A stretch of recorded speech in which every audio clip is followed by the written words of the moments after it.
So here is the beginning of my first attempt at Oxtail Potjie, which is a South African oxtail stew. I am doing a couple of minor variations based on what I saw for recipes out there.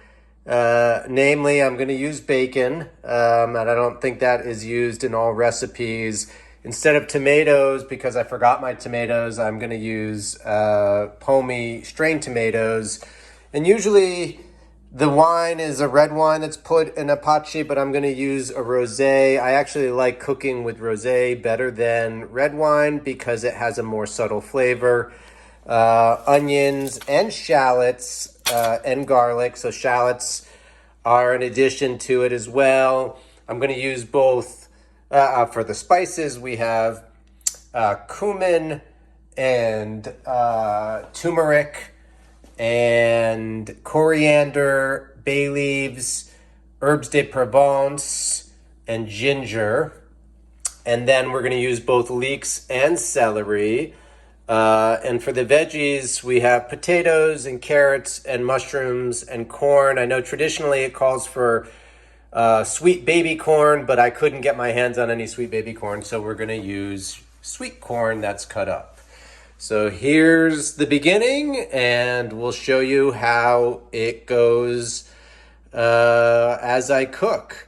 I am going to be rendering the fat off the bacon and cutting them up into pieces and adding the bacon afterwards, but I will be cooking the oxtail in the bacon fat versus oil. And the rest you'll see. Step one is to season the oxtail for at least 10 minutes before I flour it. So we just season it with salt and pepper on both sides and let it sit for 10 minutes.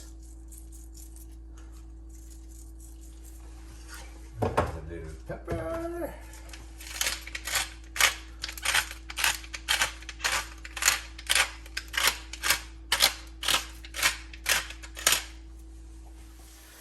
The next step is to render the bacon to get the fats that we will use to start cooking the oxtail and the aromatics, the onions, shallots, and garlic.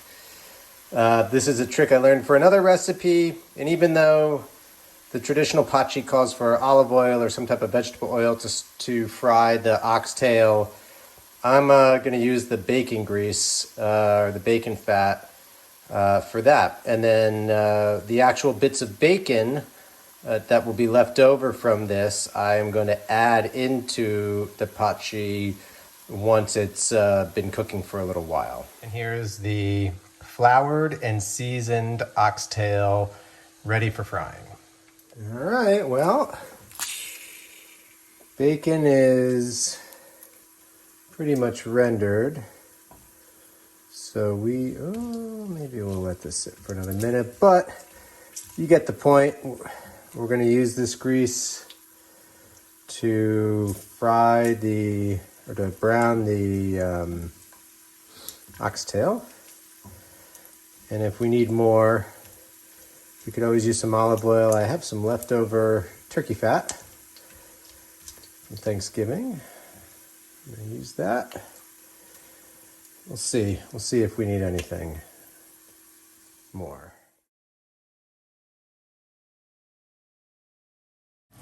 And now we're done searing the oxtail. Looks amazing.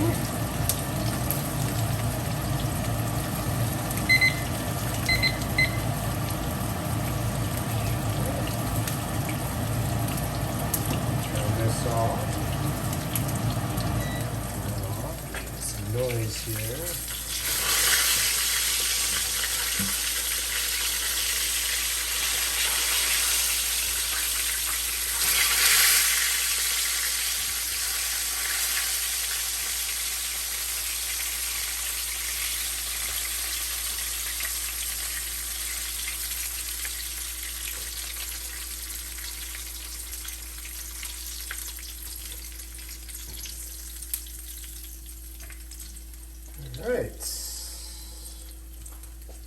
Now, we will take, oh goodness gracious, all that rendered goodness.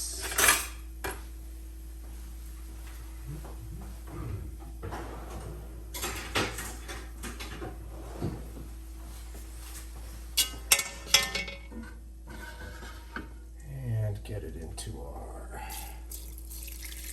stock pot here. All of that. That's good enough. And we will start the aromatics.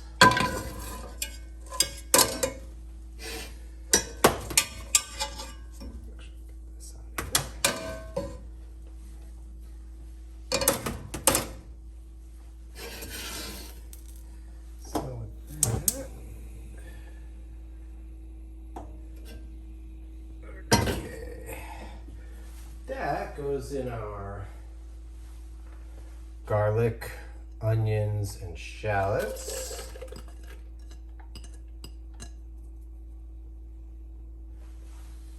Let that start to sweat, and then we will add our herbs and ginger.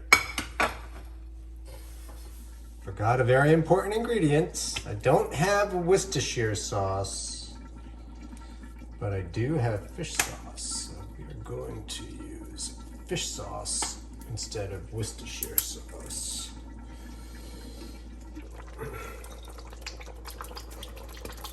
Oops.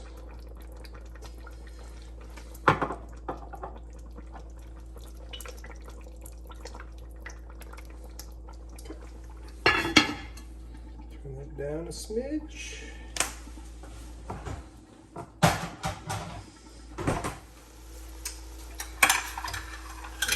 Add back in our oxtail.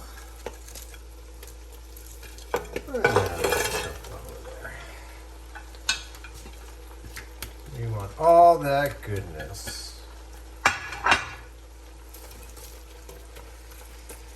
And then we'll add our wine.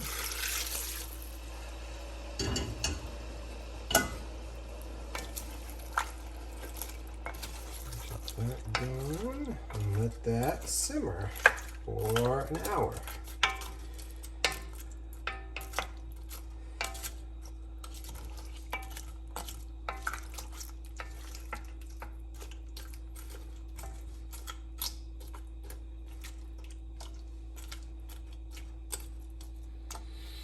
Smells delicious already.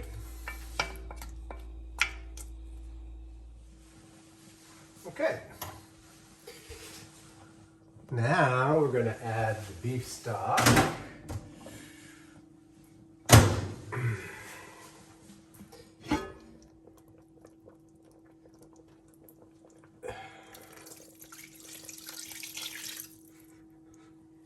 And give that a mix in a minute.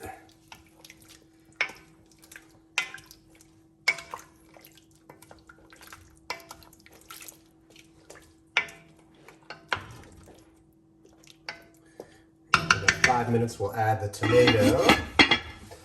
And then we'll let it sit for another hour and a half, hour and 20 minutes, and then we'll add the celery and the leeks.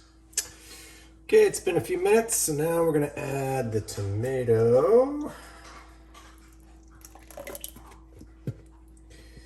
And then let this cook for another 70 minutes. Then we'll add the celery and the leeks.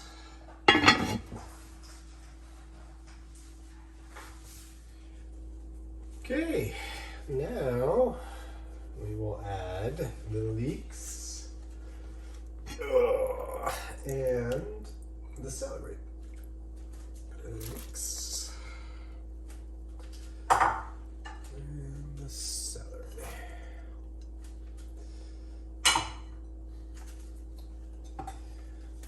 Good stir.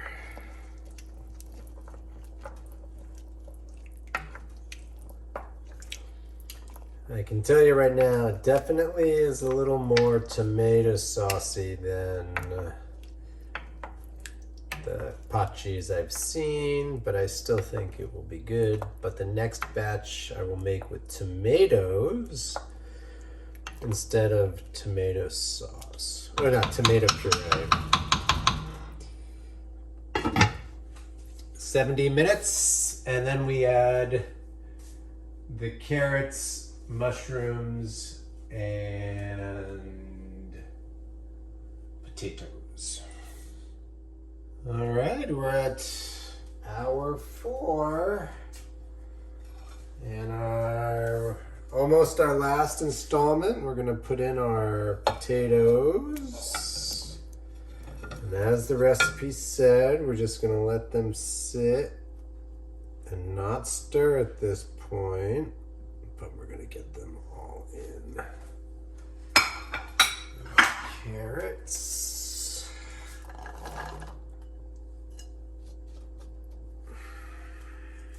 And our mushrooms.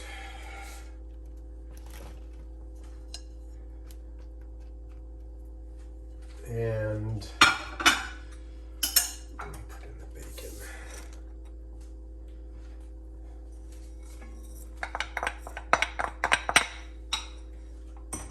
So we're not stirring, but we want to get the liquid on them so they're not exposed. And then in another 30 minutes, we will add the corn.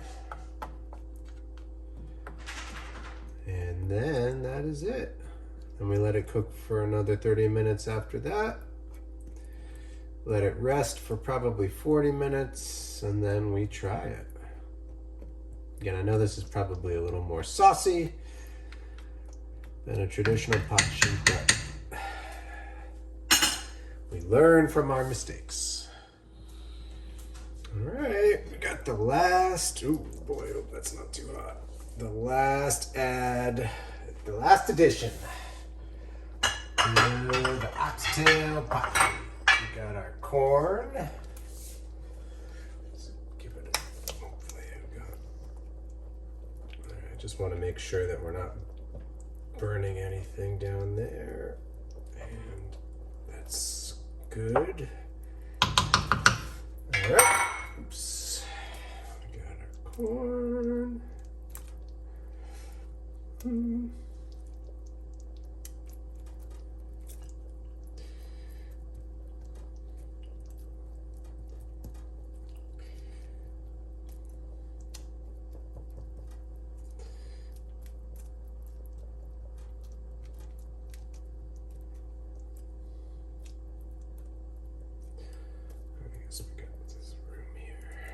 All right. Yummy. Oh goodness, that tastes good. All right, that is that. We'll let that simmer for another 30 minutes and let it rest. Okay, 5 hours after we started, we have our oxtail potjie. Let's see. Looks pretty good. Again, a little more tomatoey than expected. Oh, those potatoes are still pretty hard. I'm gonna let it simmer a little while longer. I think these potatoes are not done.